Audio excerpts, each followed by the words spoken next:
ঘৰত থকা সুস্থ থকা মৰমৰ ছাত্ৰ ছাত্ৰীসকল, তোমালোকৰ দ্বিতীয় বাৰ্ষিকলৈ স্বাগতম জনাইছোঁ। উচ্চতৰ মাধ্যমিক দ্বিতীয় বাৰ্ষিকৰ ৰাজনীতি বিজ্ঞান বিভাগৰ তোমালোকৰ দুটা পাৰ্ট হ'ব। প্ৰথম পাৰ্টটো তোমালোকে সমসাময়িক বিশ্ব ৰাজনীতি পঢ়িব লাগিব। দ্বিতীয় পাৰ্টটো হ'ব তোমালোকৰ স্বাধীনোত্তৰ ভাৰতৰ ৰাজনীতি। এই দুটা পাৰ্টৰ পৰা তোমালোকৰ প্ৰতিটো পাৰ্টৰ পৰা 50-50 মাৰ্কছ হ'ব। মুঠতে তোমালোকৰ 100 মাৰ্কছ হ'ব। তোমালোকৰ প্ৰথম পাৰ্টৰ সমসাময়িক বিশ্ব ৰাজনীতিৰ 9টা তোমালোকৰ ইউনিট হ'ব, মানে অধ্যায় হ'ব। প্ৰথম ইউনিটটো তোমালোকৰ শীতল যুদ্ধৰ যুগ, দ্বিতীয় ইউনিটটো তোমালোকৰ দ্বিৰাষ্ট্ৰবাদৰ অৱসান, তৃতীয় ইউনিটটো আন্তঃৰাষ্ট্ৰীয় ৰাজনীতি যুক্তৰাষ্ট্ৰৰ আধিপত্য, চতুৰ্থ অধ্যায়টো তোমালোকে পঢ়িব লাগিব ক্ষমতাৰ বিকল্প কেন্দ্ৰস্থলসমূহ, অধ্যায় 5টো তোমালোকে পঢ়িব লাগিব সাম্প্ৰতিক দক্ষিণ এছিয়া, আৰু অধ্যায় 6 নম্বৰটোত পঢ়িব লাগিব তোমালোকে আন্তৰ্জাতিক সংগঠন।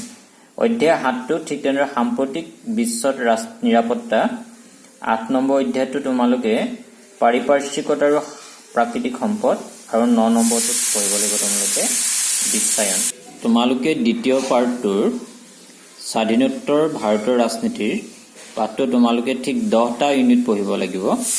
প্ৰথম ইউনিটটো তোমালোকৰ জাতি গঠনৰ প্ৰত্যাহ্বান, দ্বিতীয় অধ্যায়ত তোমালোকে একদলীয় প্ৰাধান্যৰ যুগ, তৃতীয় অধ্যায়ত পৰিকল্পিত বিকাশৰ ৰাজনীতি, চতুৰ্থ অধ্যায়টোত ভাৰতৰ বৈদেশিক সম্বন্ধ, আৰু পঞ্চম অধ্যায়টোত কংগ্ৰেছ ব্যৱস্থাৰ প্ৰতি অহা প্ৰত্যাহ্বান আৰু ইয়াৰ পূৰ্ণ প্ৰতিষ্ঠা, আৰু ষষ্ঠ অধ্যায় তোমালোকে গণতন্ত্ৰৰ সংকট, সপ্তম অধ্যায়ত গণ আন্দোলনৰ অভ্যুত্থান, অষ্টম অধ্যায়টো তোমালোকে আঞ্চলিক আকাংক্ষাবোৰ, নৱম অধ্যায়ত পঢ়িব লাগিব ভাৰতীয় ৰাজনীতিৰ সাম্প্ৰদায়িক বিকাশ, আৰু দশম অধ্যায়ত গণতান্ত্ৰিক উত্থান আৰু মৰ্চাৰ ৰাজনীতি।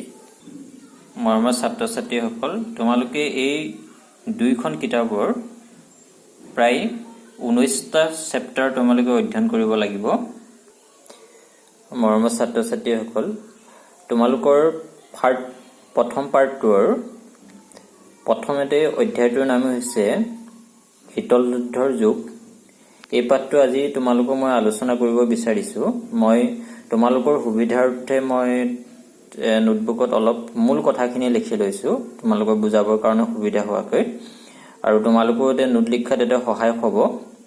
মই মূল কথাখিনি তোমালোকৰ আগত মই কৰিছোঁ। প্ৰথমতে আৰম্ভণি, শীতল যুদ্ধ কি, শীতল যুদ্ধৰ কাৰণ, দুই ক্ষমতা গোষ্ঠীৰ আবিৰ্ভাৱ, বিশেষকৈ মিত্ৰশক্তি গোষ্ঠীৰ লগত বৃহৎ ৰাষ্ট্ৰৰ চামিল, সৰু সৰু ৰাষ্ট্ৰবোৰে ডাঙৰ বৃহৎ ৰাষ্ট্ৰৰ লগত চামিলকৰণৰ উদ্দেশ্য আৰু কাৰণসমূহ, শীতল যুদ্ধৰ সময়ত দুই বৃহৎ গোষ্ঠীৰ মাজত সামৰিক মিত্ৰজোঁট, স্বাক্ষৰিত হোৱা অস্ত্ৰ নিয়ন্ত্ৰণৰ চুক্তিসমূহ, আৰু কিউবাৰ ক্ষেপণাস্ত্ৰ সংকট, শীতল যুদ্ধৰ ৰণক্ষেত্ৰসমূহ, দুই মেৰুৰ প্ৰতি থকা প্ৰত্যাহ্বানসমূহ, গোষ্ঠী নিৰপেক্ষ আন্দোলনৰ বিশেষকৈ আলোচনা কৰিব লাগিব, নতুন আন্তঃৰাষ্ট্ৰীয় অৰ্থনৈতিক শৃংখলা, নিউ ইণ্টাৰনেশ্যনেল ইকনমিক অৰ্ডাৰ, ইণ্টাৰনেশ্যনেলটো তোমালোক থাকি গৈছে, গোষ্ঠী নিৰপেক্ষ আন্দোলনৰ কি উদ্দেশ্য,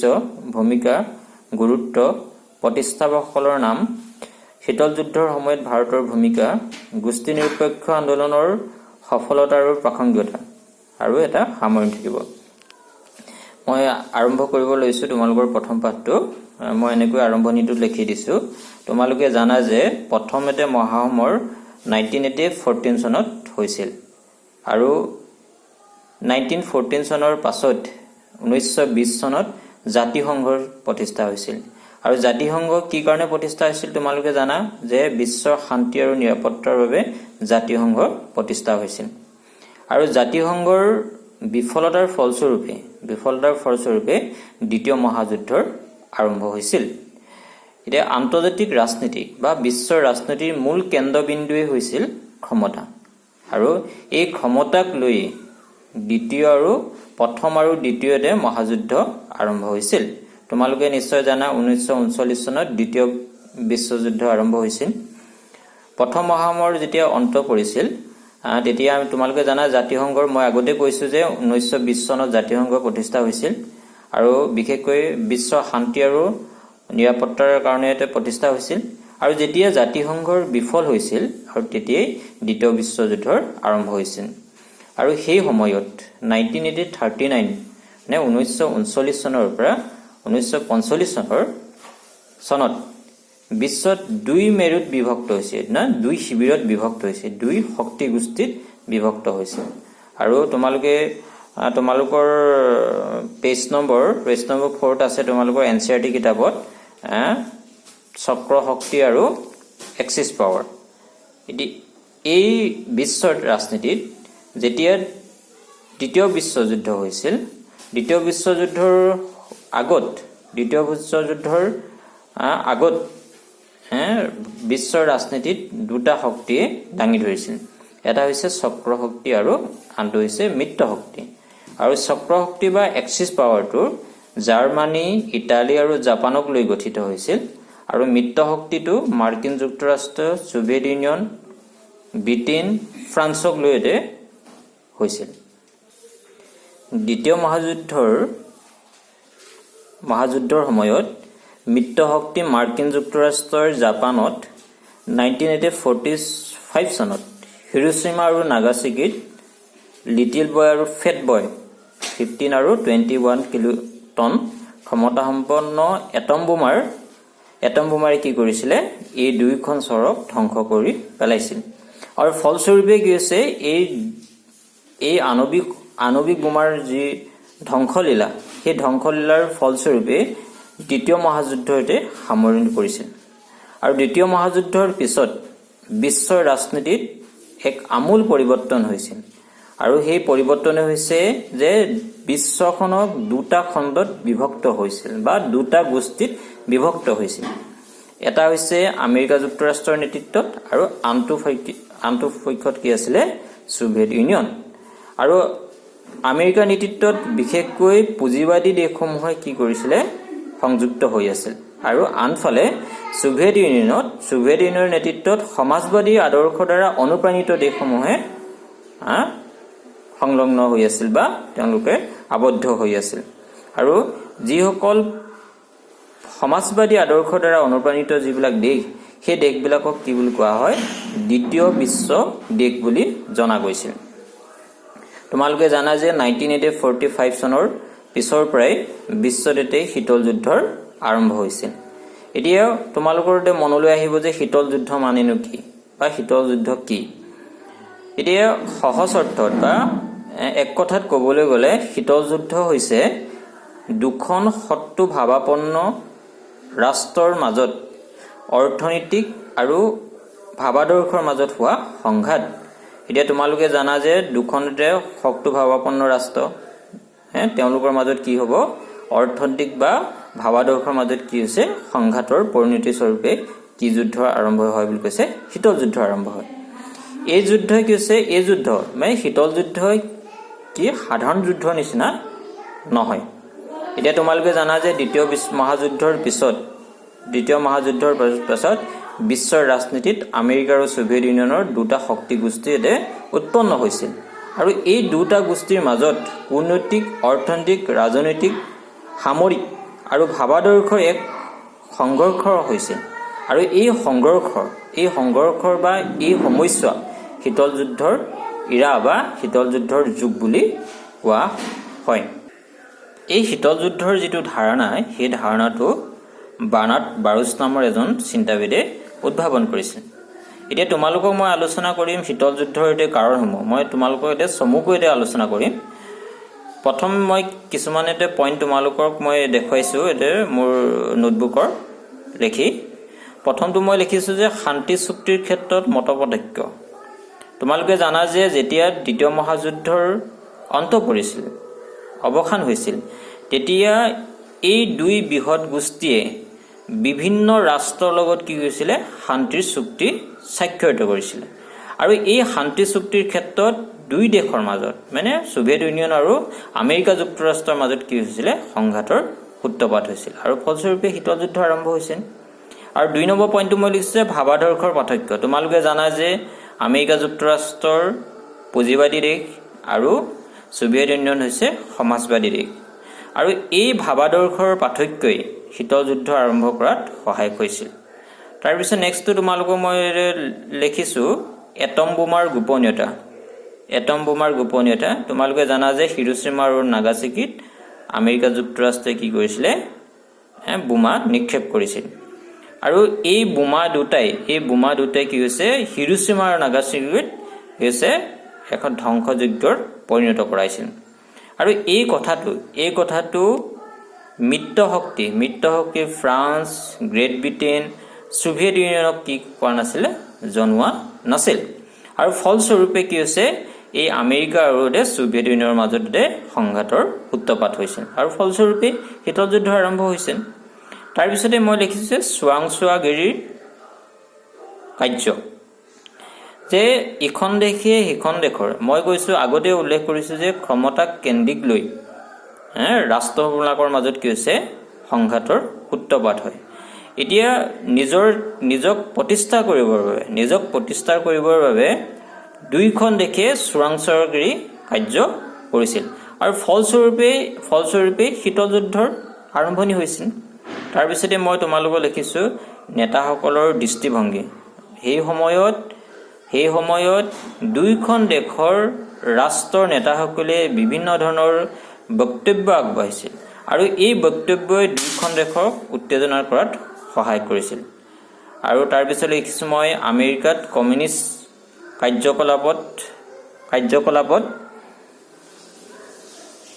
কাৰ্যকলাপ আমেৰিকাৰ কমিউনিষ্ট কাৰ্যকলাপ। এইটো তোমালোকে এইখিনি মনত ৰখালে হ'ব যে সেই সময়ত ছোভিয়েট ইউনিয়নে নিজৰ আয়ত্ব লৈ আনিব, নিজৰ ক্ষমতা বৃদ্ধি কৰিবৰ বাবে আমেৰিকাত কমিউনিষ্ট কাৰ্যকলাপ প্ৰচাৰ কৰিছিল আৰু ফলস্বৰূপে আমেৰিকা যুক্তৰাষ্ট্ৰ অসন্তুষ্টি হৈছিল। তেওঁলোকে ভাল পোৱা নাছিল। ভাল নোপোৱাৰ কাৰণে তেওঁলোকে কি হৈছে? দুইখন ৰাষ্ট্ৰৰ মাজত কি হৈছিলে? শীতল যুদ্ধৰ আৰম্ভ হৈছিল। এইকেইটাই তোমালোকৰ পইণ্ট মই কৈ দিছোঁ সংক্ষেপে। তাৰপিছতে মই তোমালোকৰ মোৰ নোটবুকত তোমালোকে লিখি দিছোঁ, মই পঢ়ি দিছোঁ শীতল যুদ্ধৰ ফলশ্ৰুতি বা পৰিণতি। এই পৰিণতিৰ ফলস্বৰূপে দুই বৃহৎ শক্তিৰ গোষ্ঠীৰ মাজত সন্দেহ হৈছিল, সংশয় হৈছিল আৰু উত্তেজনামূলক বৃদ্ধি পাইছিল। কিহৰ ফলত হৈছিল? শীতল যুদ্ধৰ পৰিণতিৰ ফলত। তাৰপিছতে মই লিখিছোঁ 2 নম্বৰ পইণ্টটো লিখিছোঁ যে নিজৰ আধিপত্য প্ৰতিষ্ঠাৰ কৰিবৰ বাবে দুই শক্তি গোষ্ঠী যেনে আমেৰিকা যুক্তৰাষ্ট্ৰ ছোভিয়েট ইউনিয়নৰ মাজত কি হৈছিলে? যি শক্তি চলোৱা প্ৰচেষ্টা অব্যাহত ৰাখিছিল। তাৰপিছত 3 নম্বৰ পইণ্টটো লিখিছোঁ যে দুইখন ৰাষ্ট্ৰই পাৰমাণৱিক অস্ত্ৰৰ অধিকাৰৰ ওপৰত কি কৰিছিলে? গুৰুত্ব আৰোপ কৰিছিলে। আৰু 4 নম্বৰ পইণ্টটো মই লিখিছোঁ যে আণৱিক বোমাৰ যুদ্ধক সকলোৱে আতংকিত কৰি তুলিছিল। যেতিয়া শীতল যুদ্ধৰ আৰম্ভ হৈ আছিলে, সকলোবোৰ দেশে, মৰমৰ ছাত্ৰ ছাত্ৰীসকল, তোমালোকক শীতল যুদ্ধৰ ফলশ্ৰুতি বা পৰিণতি কথা উল্লেখ কৰিছোঁ। তাৰপিছতে তোমালোকক মই আলোচনা কৰিব বিচাৰিছোঁ দুই ক্ষমতা গোষ্ঠীৰ আবিৰ্ভাৱ। এতিয়া আমি জানো যে শীতল যুদ্ধৰ আৰম্ভণিৰ লগে লগে বিশ্বৰ ৰাজনীতিত দুটা শক্তিয়ে মূৰ দাঙি উঠিছে। এটা হৈছে আমেৰিকা যুক্তৰাষ্ট্ৰ আৰু ছোভিয়েট ইউনিয়ন।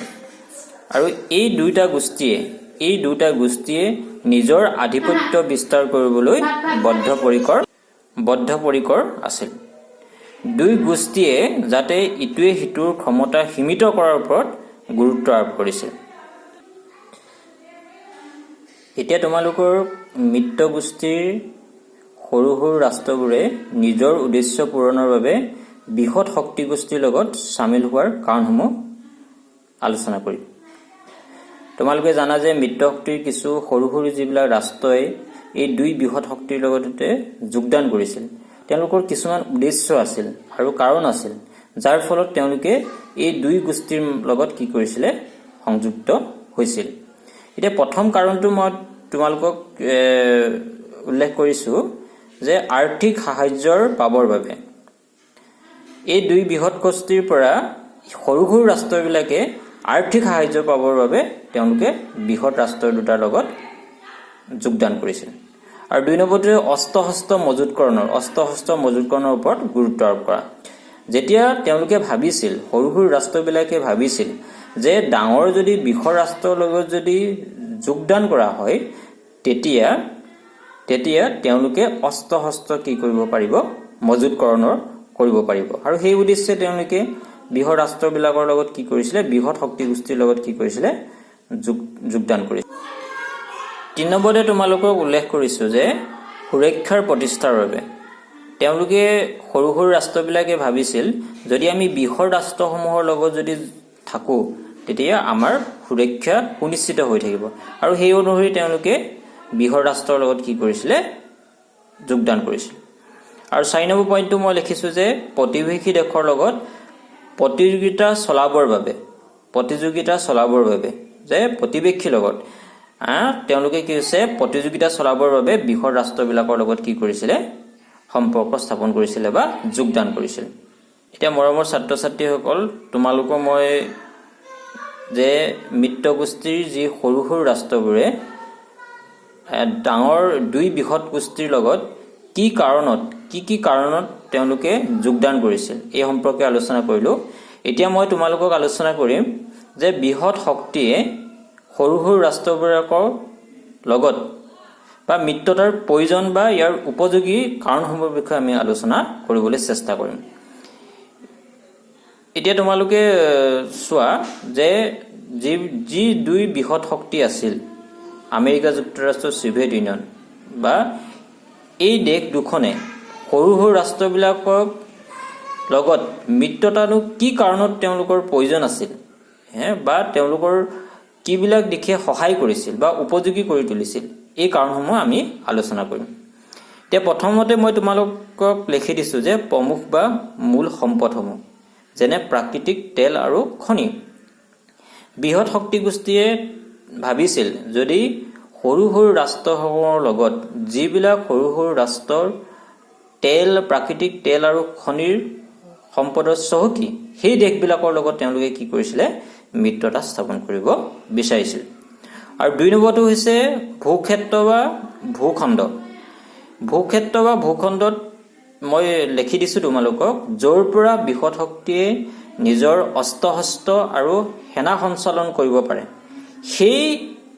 সেই অঞ্চলৰ বা সেই ৰাষ্ট্ৰৰ লগত তেওঁলোকে কি কৰিছিলে, মিত্ৰতা স্থাপন কৰিছিলে। যেনে উদাহৰণস্বৰূপে মই এটা উদাহৰণ দিছো, যেনে আমেৰিকা যুক্তৰাষ্ট্ৰই চাইনা আক্ৰমণ কৰিবলৈ আহিলে, তেতিয়া তেওঁলোকৰ আমেৰিকাৰ পৰাতো চাইনাত তেওঁলোকে ক্ষেপণাস্ত্ৰবিলাক পঠিয়াব নোৱাৰে। তেওঁলোকে কি ল'ব লাগিব, তেওঁলোকৰ ওচৰৰ এখন ৰাষ্ট্ৰৰ লগত কি কৰিব লাগিব, মিত্ৰতা কৰিব লাগিব। আৰু মিত্ৰতাৰ জৰিয়তে তাৰ পৰা তেওঁলোকে অস্ত্ৰ-শস্ত্ৰ মজুতকৰণৰ লগতে সেনা সঞ্চালন কৰিব পাৰে। মৰমৰ ছাত্ৰ ছাত্ৰীসকল, মই ৩ নম্বৰ পইণ্টটোত লিখিছো গুপ্তচৰী আৰু চোৰাংচোৱাগিৰি। এই বৃহৎ শক্তিগোষ্ঠীসমূহে সৰু সৰু ৰাষ্ট্ৰক তেওঁলোকৰ চোৰাংচোৱাগিৰি কৰিবৰ বাবে বা গুপ্তচৰী কৰিবৰ বাবে তেওঁলোকক কি কৰিছিলে, লগত মিত্ৰতা স্থাপন কৰিছিল। তোমালোকে নিশ্চয় গম পাইছা যে চোৰাংচোৱাগিৰিটো সামৰিক ক্ষেত্ৰত এটা উল্লেখযোগ্য দিশ। আৰু সেই চোৰাংচোৱাগিৰি কৰিবৰ বাবে কি হৈছে, বৃহৎ ৰাষ্ট্ৰবিলাকে সৰু সৰু ৰাষ্ট্ৰবিলাকৰ লগত মিত্ৰতা স্থাপন কৰিছিল। আৰু ৪ নম্বৰটো তোমালোকক মই উল্লেখ কৰিছো যে আৰ্থিক সাহায্য যে বৃহৎ ৰাষ্ট্ৰবিলাকে যিবোৰ ৰাষ্ট্ৰ আৰ্থিকভাৱে টনকিয়াল, আৰ্থিকভাৱে উন্নত, সেই দেশৰ লগত কি কৰিছিলে, মিত্ৰতা স্থাপন কৰিছিলে। এই ৪টা পইণ্ট বা তেওঁলোকৰ প্ৰথম পইণ্টটো মই আকৌ দোহাৰি দিছো, যেনে প্ৰাকৃতিক তেল বা খনি থকা দেশবিলাকৰ লগত তেওঁলোকে মিত্ৰতা স্থাপন কৰিব বিচাৰিছিলে। আৰু ভূখণ্ডৰ পাবৰ কাৰণে তেওঁলোকে মিত্ৰতা স্থাপন কৰিছিলে, চোৰাংচোৱাগিৰি কৰিবৰ কাৰণে মিত্ৰতা স্থাপন কৰিছিলে, আৰ্থিক সাহায্য পাবৰ কাৰণে তেওঁলোকে বৃহৎ শক্তি গোষ্ঠীৰ লগত চামিল হৈছিল। বৃহৎ শক্তি গোষ্ঠীকেইটাই সৰু সৰু ৰাষ্ট্ৰবিলাকৰ লগত মিত্ৰতা স্থাপন কৰিছিল। আজিলৈ ইমানতে মই সামৰিছোঁ। তোমালোকৰ তোমালোকৰ প্ৰথম পাঠটোত কিছুমান পইণ্ট মই আকৌ দোহাৰি দিছোঁ যে মই তোমালোকক কৈছোঁ যে অক্ষয় শক্তি আৰু মিত্ৰ শক্তিৰ কথা ক'লোঁ আৰু দ্বিতীয় মহাযুদ্ধৰ অৱসান কৰাৰ উদ্দেশ্যটো ক'লোঁ আৰু তোমালোকনো শীতল যুদ্ধৰ কি, শীতল যুদ্ধৰ কাৰণসমূহ আৰু শীতল যুদ্ধৰ পৰিণতি আৰু দুই ক্ষমতা গোষ্ঠীৰ আবিৰ্ভাৱ এই পেৰেগ্ৰাফটোত তোমালোকক মই দুটা কথা বিশেষভাৱে আলোচনা কৰিলোঁ যে বৃহৎ শক্তি গোষ্ঠীৰ লগত সৰু ৰাষ্ট্ৰসমূহৰ মিত্ৰতা আৰু মই উল্টাকৈ কৈছোঁ যে সৰু ৰাষ্ট্ৰসমূহে বৃহৎ ৰাষ্ট্ৰসমূহৰ লগত মিত্ৰতা। ইয়াৰ কাৰণসমূহ আৰু উদ্দেশ্যসমূহ ক'লোঁ আৰু এইকেইটা তোমালোকে অলপ মনত ৰাখিবা, অলপ ভালকৈ অধ্যয়ন কৰিবা আৰু মই তোমালোকক লিখিয়ে দিছোঁ আৰু এইবিলাক তোমালোকৰ NCERT কিতাপত মই লিখি দিছোঁ যে পেজ নম্বৰ কিমানত আছে তাৰ কাষে কাষে লিখি দিছোঁ, তাৰ পৰা তোমালোকে সংগ্ৰহ কৰিব পাৰিবা। ধন্যবাদ। আৰু পৰৱৰ্তী পৰ্যায়ত তোমালোকক মই পাছৰ অংশবিলাকলৈ যাম। ধন্যবাদ।